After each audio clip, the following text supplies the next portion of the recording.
very excited to be here with all of you today. Alex, I feel like I can barely see your jacket, so yeah, so as mentioned, I'm Ben Brown. I'm a senior director at the trade desk. Show of hands, who is not familiar with the trade desk? Everyone's familiar with the trade desk. Not familiar. I'm going to talk straight in. Okay, here's cool. So we are the largest independent media buying platform on earth. So our job is to help the most innovative brands in the world, much like MGM, Aristocrat, Zappos, Hyatt, reach their target audience where they spend the majority of their time, which is consuming digital content. That's our job, and that's what we're here to talk about really today. But you didn't come here to talk, listen to me talk. Really, you guys are the stars of the show. So how about we go down, just starting with you, Cole. If you don't mind, introduce yourself, talk about your role. Hello, everybody. My name is Cole Nikodemus. I work for MGM Resorts. I'm pretty surprised they let me in this building because we actually own most of the properties on the south of the strip. But I'm still here, and I've been with the company for a long time. Started out as a food server at the Montecalvo pool back in the day when I was in high school, and Vegas stuck. My parents got me into Photoshop because I dropped a lot of food, and marketing is kind of the route that I ended up in. So excited to be here today. Hi, I'm Wadley. I'm the Chief Marketing Officer for Aristocrat Gaming. We're probably one of the largest companies you've never really heard of. We employ 7,500 people around the globe. We operate in multiple countries. We're based out of Australia and traded in Australia. We have locations in Asia, Europe, Latin America, and we make slot machines and games. So you'll see a lot of our content out on the floor here today. Hi everyone, I'm Genov. I lead the customer research practice at Zappos, and my role there is to help the organization understand customers as individuals and human beings. In addition to all the numbers, we have a great data science and analytics team that do all the rocket science, math, and so on. But we try to bridge this gap between the human side of the business and the numbers. I've been with Zappos for almost 10 years now. Good morning, everyone. Can you hear me? Yeah. Yes. My name's Bess Montecalvo. I lead the field marketing team at Hyatt in the Americas. So my team is strategically placed all over North and South America, and we really help our hotels with their local digital marketing needs, specifically in digital. Huge space for us right now, but I've been with Hyatt just over 8 years. I started my actual marketing career in the NBA. I was with the Bulls for a while and the Celtics, so sports marketing is super near and dear to my heart. Totally fell into hospitality on a random note, but super happy to be here and talk to you guys more today. And I feel like we need to get to know you guys a bit better, so starting off with maybe a bit of an icebreaker, and this time, Bess, we'll start with you. What would you say is your superpower? Well, I've been told that I have the ability to make people feel very seen and very heard. I've been a people leader for quite some time, and I practice a lot of servitude. I practice a lot of empathy. I'm a certified DISC communications practitioner, so it's really important to me to understand who people are, what type of communication is important to them, making people feel seen, making people feel heard, right? You guys are familiar with the human truths. I tell my boss this all the time. I put the people ahead of the business. Because if you don't put your people first, the business isn't going to follow. So that's a big, big piece for me, and I like to think that's a superpower of some sort. Absolutely. What about you, Alex? Superpower, I'd say telekinesis in mine. Seen the Amazon show, The Boys. I think you see a lot of application there, but I'll go with that. Let me use it here, okay? That's fantastic. Listen, I think it's one of the things that I've really found to be successful over the career in multiple industries that I've worked in is the ability to create connect the dots, right? It's just not about the strategy or initiative you're talking about, but it's how the collective comes together to really make a powerful impact across all channels. I was going to say telekinesis, but now you did, so it's like you read my mind. So I would say my superpower is not as honorable, I think, as the others, but I'm very good at getting in and out of trouble with work. I've become best friends with our legal team, you know. But really, when it comes to it, like with branding and especially in Vegas with all the stuff we get to play with, a lot of it's about pushing the boundaries and taking some risks, and you know, getting there is sometimes a challenge, but getting out of trouble seems to be a specialty. That's fantastic. I was going to say my superpower is to binge watch an entire Netflix series in one sitting. So you guys definitely, certainly have to be. So let's shift gears and let's talk about your leadership styles. You guys are all very established in your own careers. And Bess, I'll start with you again. What does being a leader mean to you? And is it really something you've always had your sights set on throughout your career? Yeah, you know, for me, leadership has changed, right, over the years too. I think as you get more experience, you work on different brands, you work for different teams, you surround yourself with different people, your leadership experience and your views really shift. You know, for me, being in hospitality, it's the root of taking care of people, right? At Hyatt, our purpose is to care for people so that they can be their best. Before I was part of a different hospitality group, Starwood Hotels, before it got acquired by Marriott. Hyatt's care and purpose is literally what separates us from our competition. And we're not the biggest, we're not ever going to be the biggest, right? But what truly keeps us ticking every day is what we do behind the scenes, not only for each other in the offices and at the hotels, you know, but for our guests, right? And for our folks that walk through the door every single day. We have to be very careful. When I joined Hyatt, we were just at about 13, 15 brands. Now we're at almost 30 with all these wonderful acquisitions we've gone through over the last, you know, several years. So it's very important to us, it's very important to me personally to make sure we don't lose that. We don't lose that small feel, that mom and pop hug, you know, that you can experience, you know, when you walk into an office. We want to make sure that we're not losing that piece that makes us so different. So for me, you know, being a leader is instilling that care and purpose each and every day, making sure that whoever I'm in front of is feeling that love. Yeah, absolutely. Very purpose-driven. That's fantastic. And Alex, I don't know if you know the question coming with your telekinesis powers, but what do you attribute reaching the current state you're in your career as you reflect back on where you've been up until now? Sure, Ben. I mean, I've spent many years now across different industries, but I professionally grew up, so to speak, at Zappos, almost 10 years at Zappos. And I was lucky to experience Zappos under Tony Hsieh and to experience this very unusual company that he created. He was an iconoclast, in-your-face type person, but we need these types of people to change the status quo. So, for example, when I joined Zappos, shortly after I joined as a manager, and shortly after they announced self-organization, which was, you know, there was no org chart anymore, the titles went away. And then that, to me, provided the opportunity for natural leadership. So how do you lead without having a title, right? Without being VP or anything like this, right? The manager. That provided this opportunity to really to lead by example, for example, and then he came up with something called market-based dynamics, which was you have internal customers, and then you have to keep those customers happy. It's not just your manager who signs your paycheck, but it's everybody in the company. They are paying you your salary, right? So that mindset shift that was very helpful as well. So I would say that, and I watched Tony and our current CEO is a great Zapponian too. Very humble, right? Humility is our core value, one of our core values. Core value number 3 is create fun and a little weirdness. A little, that's the, you know, not too weird, but that tells you basically be yourself. And so when somebody creates this culture and you learn from it, I mean, I saw servant leadership, right?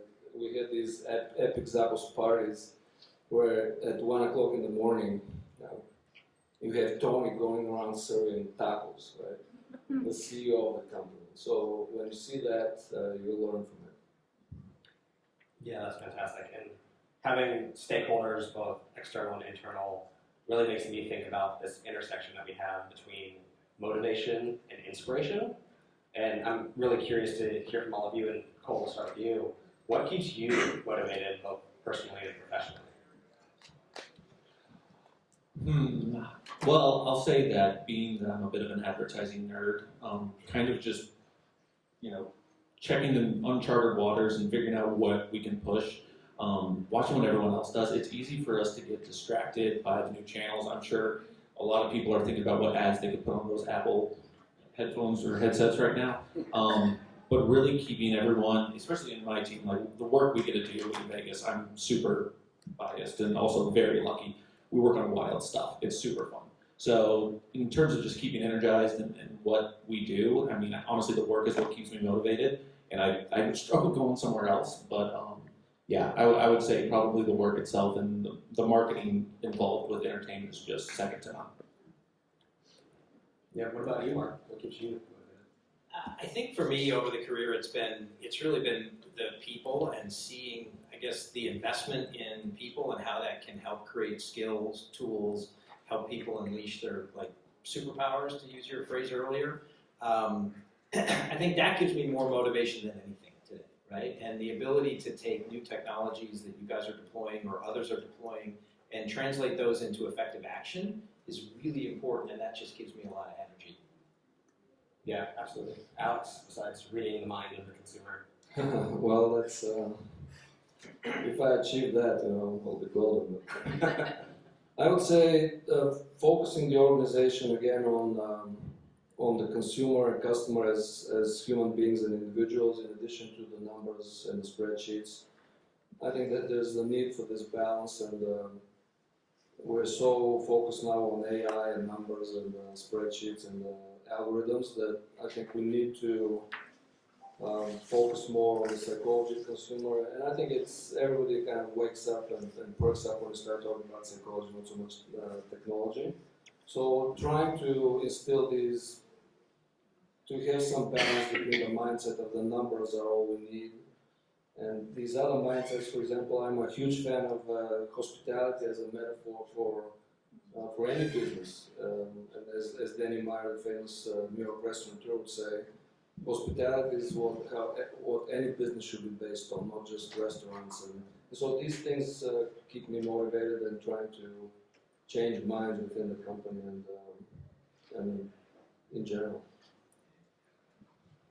I'll take a different angle. I'll go from more what personally, I guess, motivates and inspires me. And I'll talk about my family, right? I'm born and raised in Chicago. I was with Hyatt in Chicago. That's where our corporate headquarters are. And COVID hit.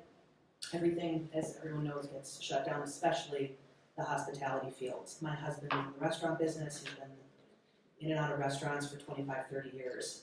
So when we knew that his opportunity wasn't coming back nearly as fast, we took the opportunity to move out to Vegas. And at that point it was, well, you're just gonna work from home for a month. Just kidding, you're gonna work from home for 2 months, and 2 months has now become almost 4 years, right? And I'll say that our mindsets shifted after that. I mean, I don't think anyone in this room can say they weren't affected by COVID in some way, shape, or form. But the silver lining of it is that it created a better work-life balance, right? It really put into perspective what our priorities were, right? Our family, our health, our safety. We all grind. We're all super motivated, right? We're all successful sitting in this room. But for me, my family and keeping that eye on the prize is really what gets me going every day. Because we can show up, we can work 12 hours, we can work 14, 18 hours a day, right? But those folks who are near and dear to us is the motivation that keeps me ticking.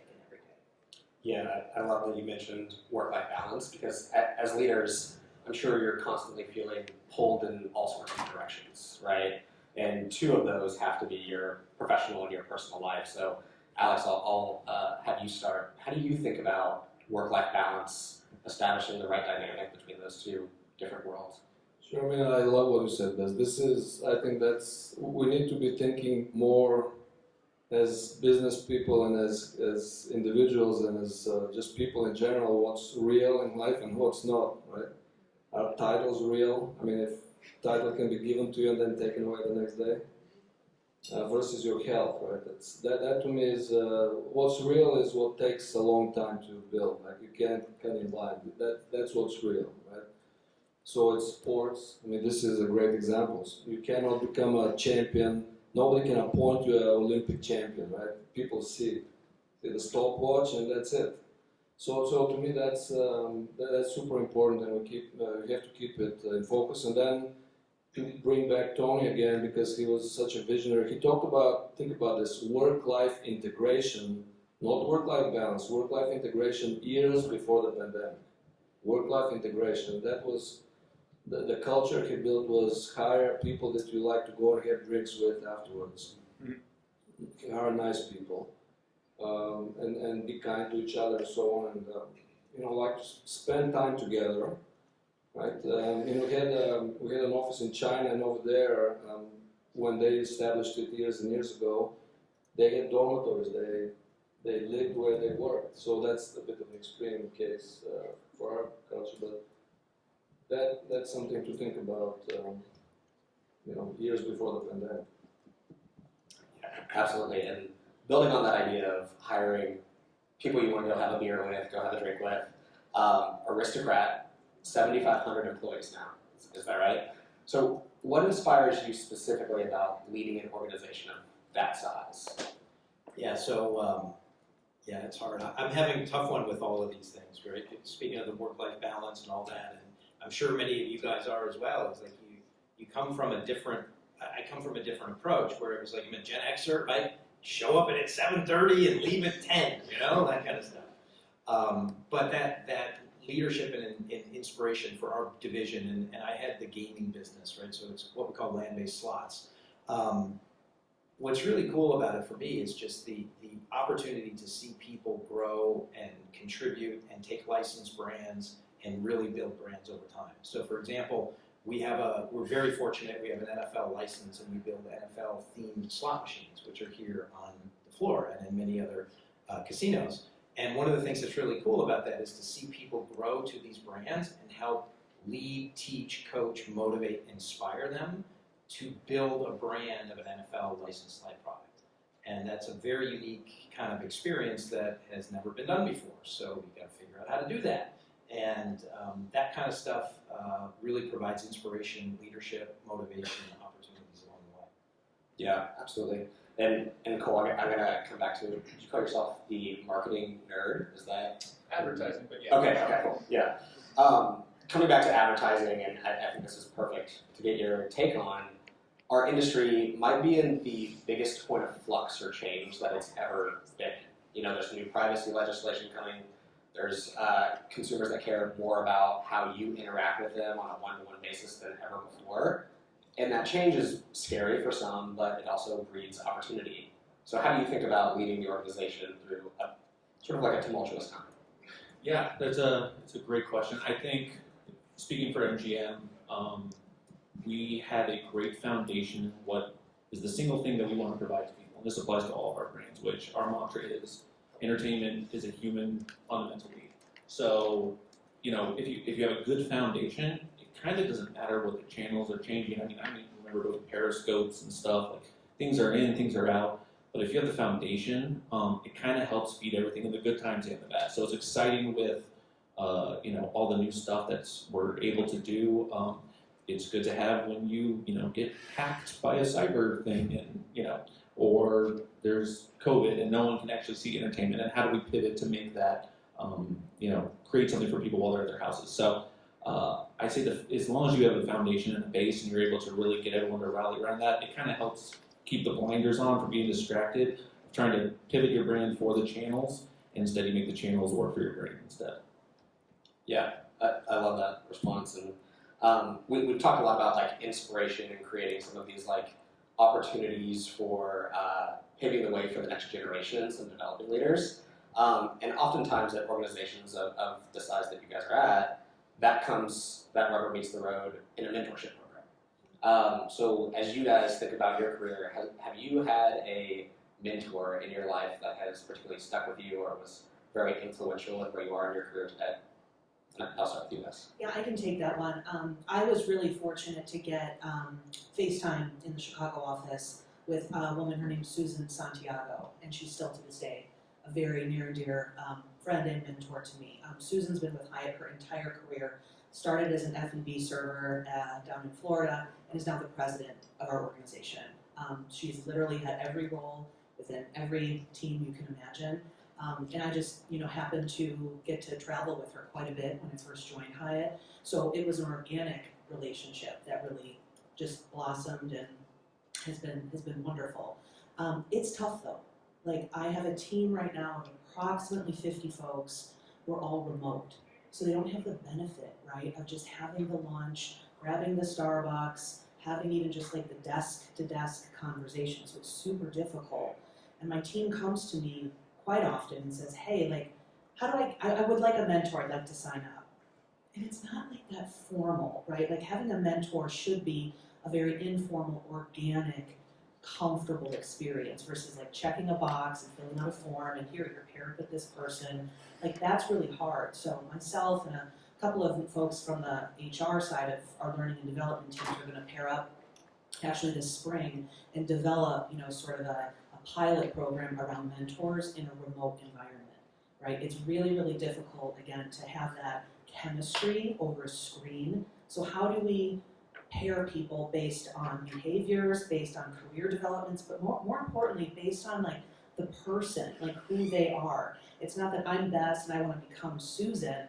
It's like, hey, I'm Bess, I play tennis, I have a Pamapu, my husband's in the restaurant business, we love to travel. Like, oh, Bess, you would actually get along terrifically with Cole because that's what he likes to do. It's not necessarily about getting to the next level, but it's about having a connection, right? And being able to chat informally, being able to share and confide in someone, right? I mean, for me, to be able just to get some advice and take things offline and not have everything be so structured is so important. So as you can hear, it's very near and dear to my heart to make sure that I can provide what I was lucky enough to receive. So we're gonna be piloting some stuff at Hyatt this summer and hopefully it takes off.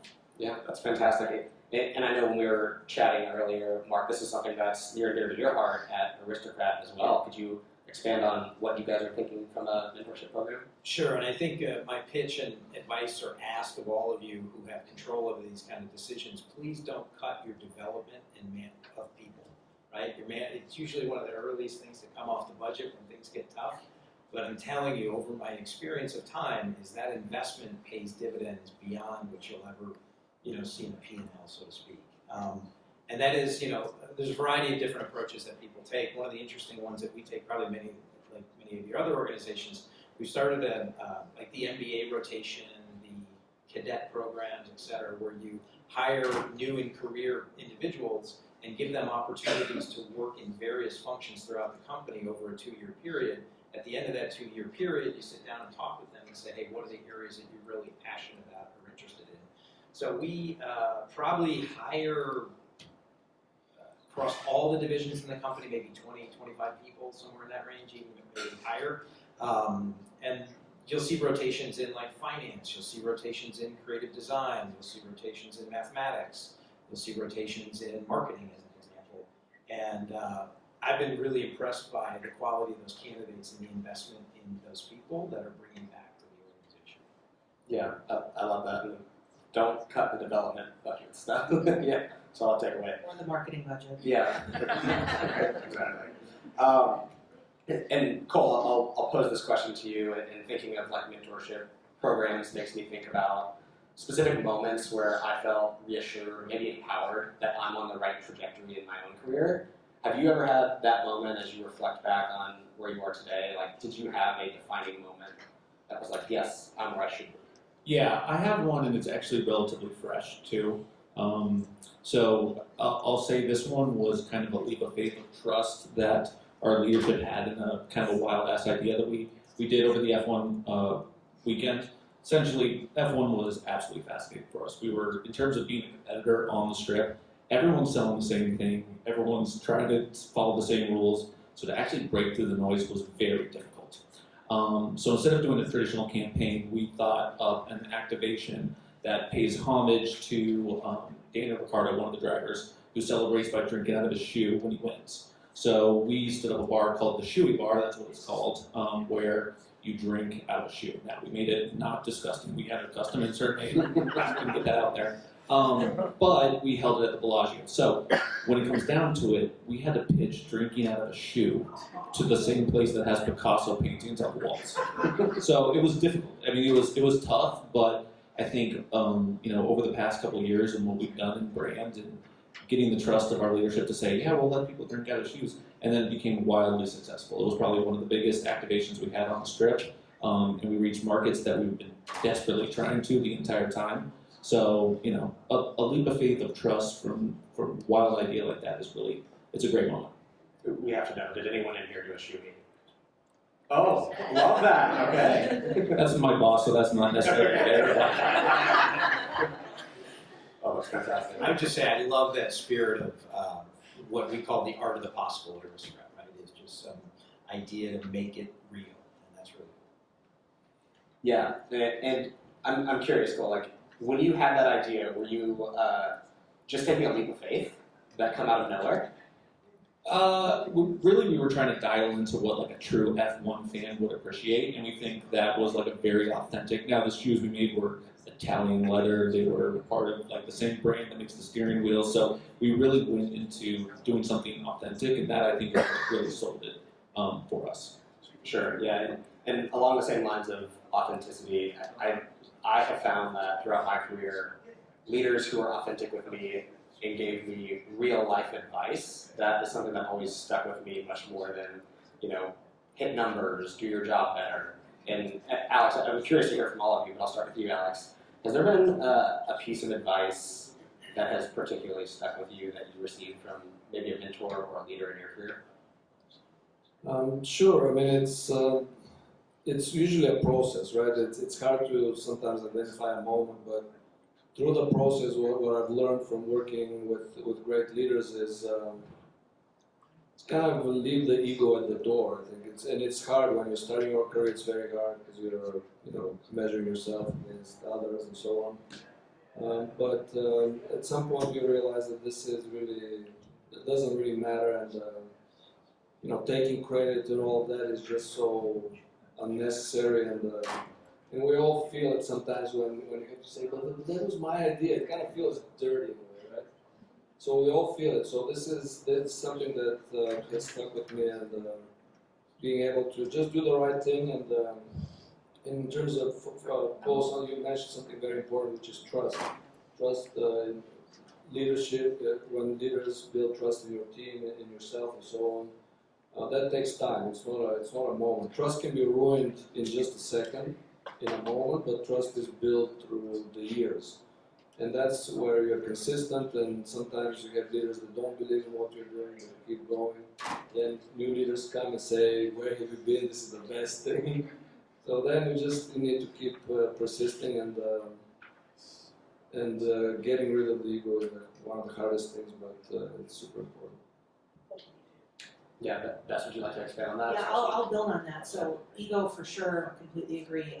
Best piece of advice I ever got was really short and sweet. It was years and years and years ago. Is no one's going to advocate for you as hard as you're going to advocate for yourself, right? Especially as women, right? We need to make sure that we are walking that line of having our ego in check, but at the same time celebrating accomplishments, having a seat at the table. Not even having a seat at the table, having a voice at the table, right? We've made tremendous progress, right? But still a real, effort that we have to make, and it goes across industries. And I would say that for anyone looking to make a switch in a career, looking to move up, looking to pivot in any sort of way, right? Be vocal, right? Be really vocal. Take your time. Surround yourself with people who are smarter than you, who understand the dynamic that you're going for. Don't be afraid to, really put yourself out there. I get yelled at monthly by my coach. I now have a coach. I got a coach last year, an executive coach. And she yells at me for not posting on LinkedIn, or sending an email to my boss saying I did this great stuff. So it's a good reminder, and I know I'm terrible on LinkedIn, I need to do a little bit more, I admit that. But there's a line of being humble, putting the people first, but at the same time, making sure you don't get lost in that message. That's something I'm personally working on this year. Yeah, that's fantastic. And what about you, Mark? Has there been a piece of advice that stuck with you over the years? Yeah, you'll get all the fancy ones like be data driven, own your career, all that stuff. The one that stick with me is don't believe your own BS. Like at the end of the day, if you really think about it, don't get stuck into your own BS. And the way we like to talk about it is it's the name on the front of the jersey that matters, not the one on the back, right? And that's a really practical way to think about things. It's about the team, it's not about the individual.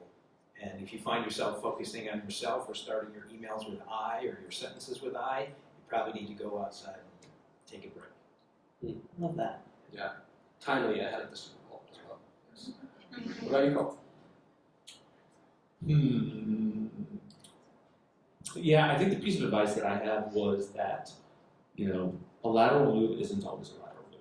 Sometimes, especially because I've been in my same company for a long time, and I had 3 or 4 different lateral moves, same level, but it was really for me to get my feet wet in different areas. So I tried digital marketing, I went and opened a property, and in hospitality, that's a huge thing. Getting some regional experience, not just Vegas. So I think some people are always looking to just get up a level really quick. But sometimes, strategic moves without getting the title change or too much, and doing that early on it's a really good strategy. Yeah, sticking with that same line of thinking, what would you want to impart on folks who are just getting into the industry, or they're just starting to dive into advertising, marketing, especially sports marketing and advertising?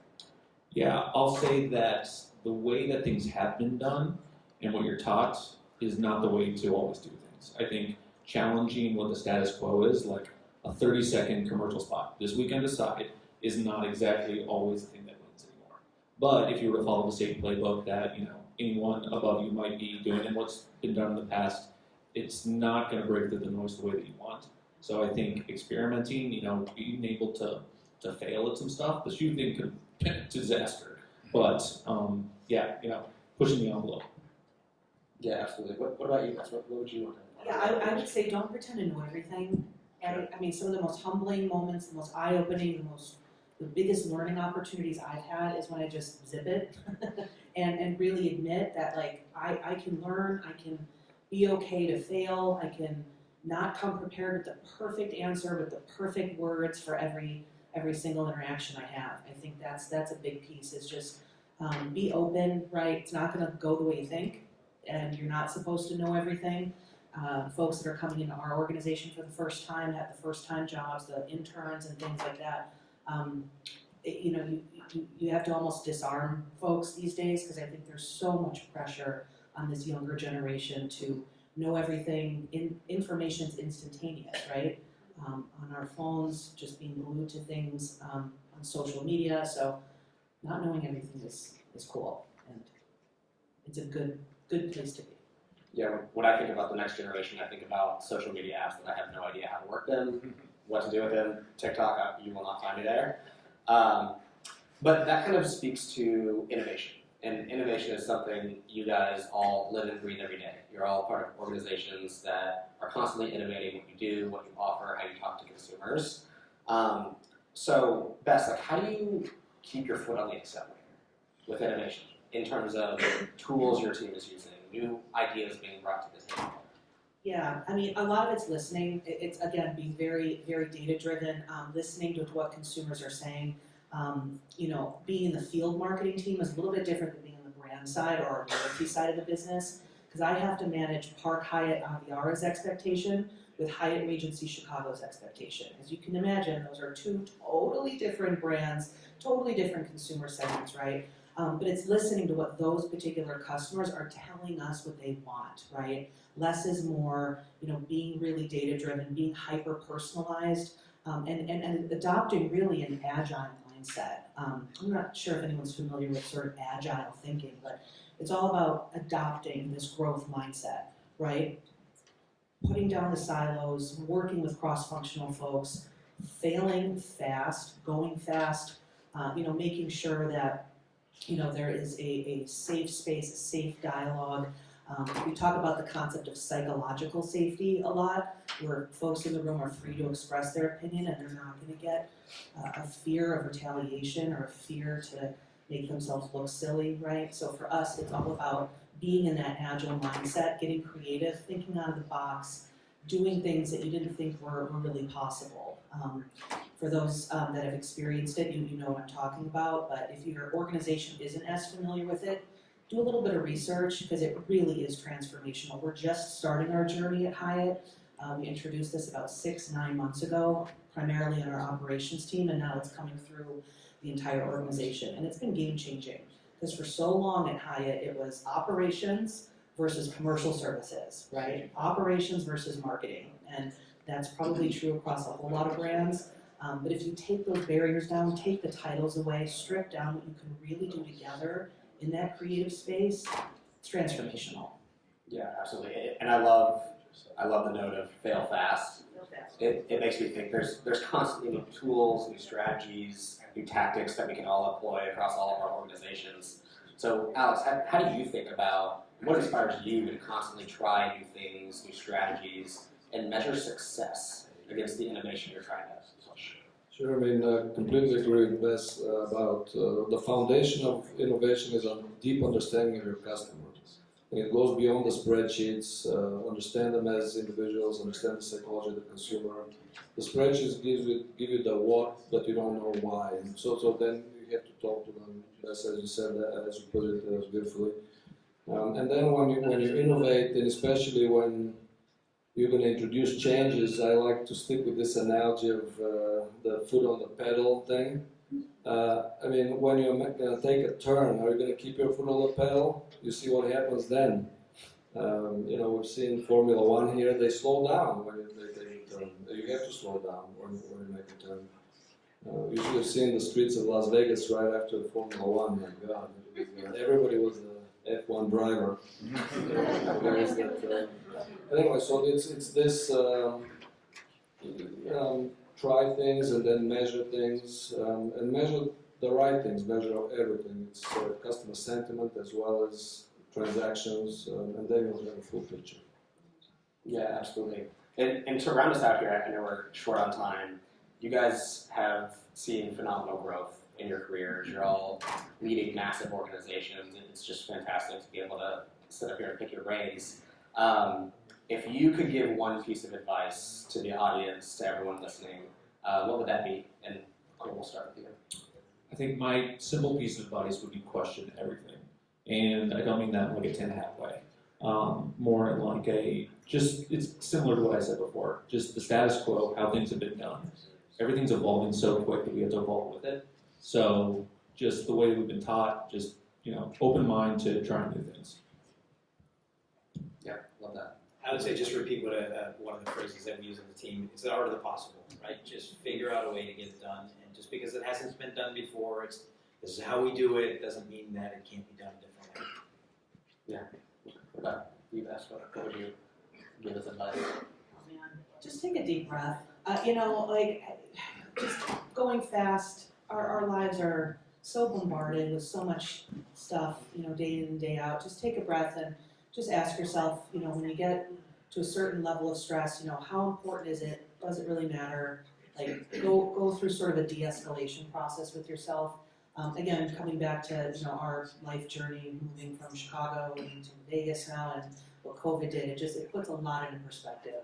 So I try to remember those times and just say, does this really warrant, a huge reaction? And if not, just take a breath. Yeah. Alex, what about you? Sure, I would say that understanding and realizing that businesses are as much as about relationships as they're about numbers, and then turning that into insight into a culture which will lead to better business outcomes in the long run. Yeah, that's fantastic. So that's all we have for you guys today. Can we get a round of applause for that?